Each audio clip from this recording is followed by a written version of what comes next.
Who do you aspire to be? And hindi siya iniisip. You need to really visualize it.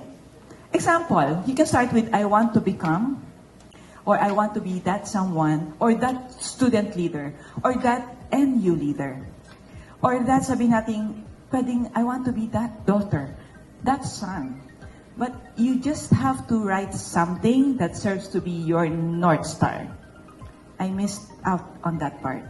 I didn't have that before. Alam niyo kung ano lang lagi ko sinasabi ng bata ako, gusto ko yumaman. Hindi makaangat-angat sa alapaap niyo ano ko dahil self-serving. But you have to, because that one is anchored on fear. Hindi siya anchored doon sa four identities, no? Anchored siya doon sa intrusion.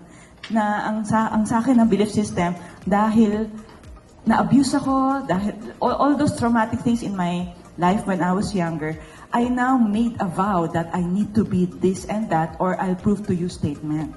Sayang, no? That I cannot undo my past. What I can do is to empower you to somehow correct it, right? Do it on your part. Anchor your legacy, anchor your responsibilities based on your identity. So what